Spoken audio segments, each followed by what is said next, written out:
morning, beautiful friends. Happy Monday. I like to call it Marvelous Monday. Okay, so let's just jump right in. Our mindfulness moment for today is going to be about money. And I know you're saying, whoa, wait a minute, that's not mindfulness. Yes, it is. Financial security, stability, and well being have a lot to do about our emotional well being and our physical well being. So, I want to talk to you about fiscal fasting. Now, grab your hydration beverage.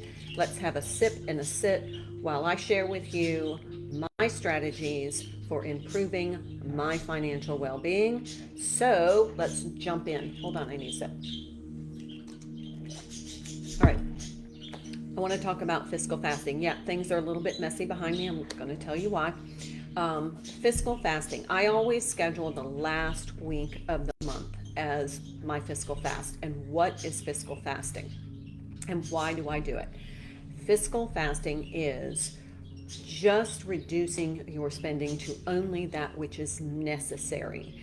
So, for example, yesterday I went through my refrigerator, freezer, and pantry, looked at food that I needed to use, and then I actually sent Mark to the grocery store to get a few items that I could use those things that I already have on hand in order to create meals this week so that they don't go to waste. Now, that's going to help me save money on my food budget. I also use coupons and store loyalty and buy one, get one free. Anything I can do to save money on my food budget, because right now food is extremely expensive.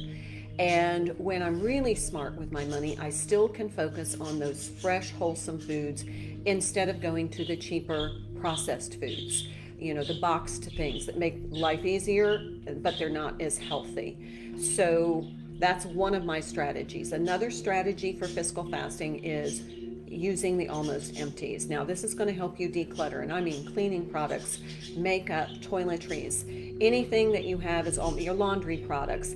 Oftentimes, just psychologically, we get to a point where we use, 80% of the product. It starts to get empty, we're down to the last 10-20%, and our brain clicks into lack. We start to feel a lack response. When we have something that's full, we feel abundant, and that positive, it gives us this good rush of brain chemical. But when we start to get to the very bottom, we start to feel this sense of lack. So what do? We go out and we buy a replacement. And because we want that feeling of abundance again, we go ahead and open it. But we still psychologically don't want to throw out that product that's down to the 10-20% because we don't want to waste either. So I like at the end of the month, just focus on those almost empties. Use what's left, recycle it. One of the tips for like shampoos and cream rinses, if you have like 10% left, you can get little travel bottles and put them in that. Transfer them to those little travel bottles. You can put them in your luggage for when you're ready for that spontaneous romantic weekend away, or put them in your gym bag. Your kids, if they have gym or athletics after school and they want to shower, go ahead and put those things in their gym bags too. So you can have a variety of ways to use them without wasting, but use those almost empties so that you don't have all of those containers. Recycle them when they're finished if you can. Okay, another strategy that I use is I minimize my unnecessary spending. So this is a week that I'm not going to go shop unless I really need something. It's not a browsing kind of shop. It's shopping with intention. That means I'm going to go to the store with a list and I'm going to stick to the list. So that way I buy what I need and I'm not impulse buying. That's going to save me money, and I want to make sure that I'm using that grab and go binder. If you don't know what that is, check out my playlist on YouTube. That helps me so that I'm really maximizing my fuel, my time when I'm out running errands.